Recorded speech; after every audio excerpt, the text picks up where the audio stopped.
মামাইদা শোনো না, চলো না একটা বাংলা ব্যান্ড খুলি। হঠাৎ বাংলা ব্যান্ড? তোর মাথা খারাপ নাকি? মাথা খারাপের আবার কি হয়েছে? ওর ইচ্ছে হয়েছে, ওর ভিতর থেকে এসছে, ও করবে। বাপ্পাদা তুমি তো আগে প্রচুর ফাংশনে বাজাতে, সেসব দিনই আলাদা ছিল রে। ফিরে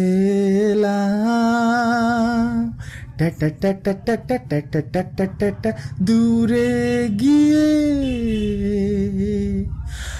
আমি তোমার অনুরাধা। মিস কোকো কি ছিল রে দেখতে।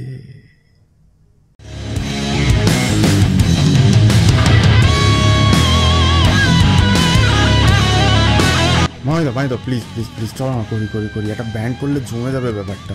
পুরো সেট তো, এই দেখো না, বাপ্পাদার রিদম, আমি লিড আর তুমি ভোকাল, সেসব ঠিক আছে, কিন্তু বলতো কি, আমি তো অনেক বছর ধরে দেখছি শুধু মিউজিকে হবে না, এক্স ফ্যাক্টর লাগবে। এক্স ফ্যাক্টরটা খুব জরুরি, নিজেকে মার্কেট করতে জানতে হবে। অসুবিধে কোথায় রে? তুই কি এককালে কম কাঁপিয়েছিস? কেসটা বলতো কি বাপ্পা, একটা স্টাইলের ব্যাপার আছে, একটা স্টেজ প্রেজেন্সের ব্যাপার আছে, আর স্টেজ প্রেজেন্স মেনটেন করার জন্য তোর দম মেনটেন করতে হবে, হাঁপিয়ে গেলে চলবে না। তো তুই যদি সবসময় গান গেয়ে যাস তাহলে দম কোথায় পাবি? এবার সেটার জন্য তোর গানটা এমনভাবে লিখতে হবে যে হাফ তুই গাইবি, হাফ অডিয়েন্স গাইবে। ঠিক বুঝলাম না, একটা এক্সাম্পল দেবে? না বলছি, ধরে নে এই গানটা, সে অন্ধকূপে এই যে আজোটা এইভাবে শ্বাস নিয়ে করতে হবে। ওইদিকে আজও অডিয়েন্স বলছে, তুই এখানে দমটা নিয়ে নিলি, চন্দ হয়ে এই যে আছিস সময় ব্রিথ ইন ব্রিথ আউট, তুই শ্বাস নিয়ে নিলি। সে বাবা কালিয়া ক্যাশ করছে আমাদের, খাবো খাসি রাতে। এবার ক্রাউড বলবে আলু সিদ্ধ ভাতে, এক ফোঁটা সোম রসে উল্টে যাওয়ার আশায়।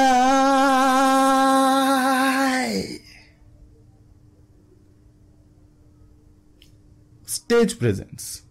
আর জিও মামাইদা, সোমরস বিক্রি করতে করতে তোমার মধ্যে প্রচুর কস এসে গেছে, তার উপরে আবার নতুন ফোন কিনেছে, কস তো হবেই। তুমি বেশি চুলকিও না। ড্রাম কে বাজাবে?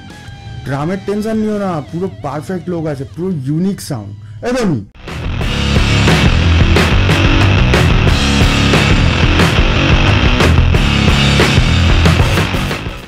এই ধনী আসবি তো। যাই হোক, মালটা হেভি ড্রাম বাজায়। ইউনিক সাউন্ডটা কি, ও কি কোনো স্পেসিফিক সেট আপ ইউজ করে? আরে মালটা এককালে হেভি ফুটবল খেলতো, এবার প্রচুর চোট ফোট লাগতো, সবসময় বাইক পড়তো না।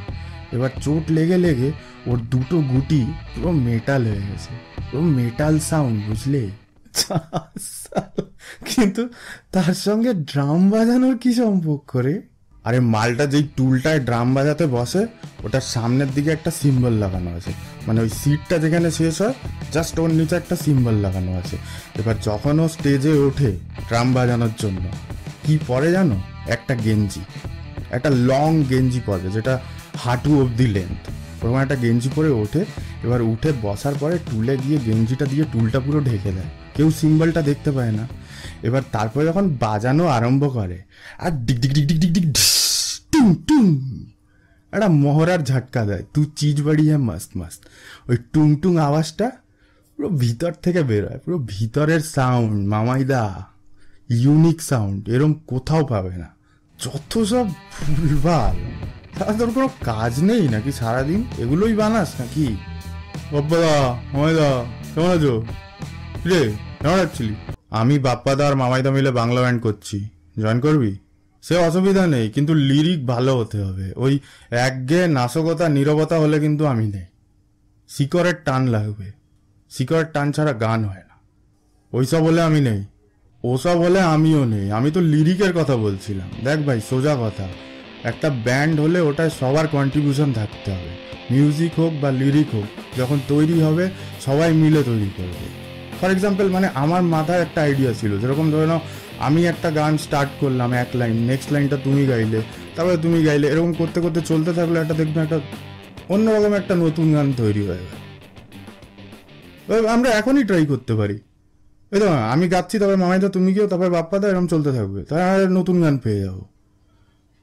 মা ওরা হয়েছি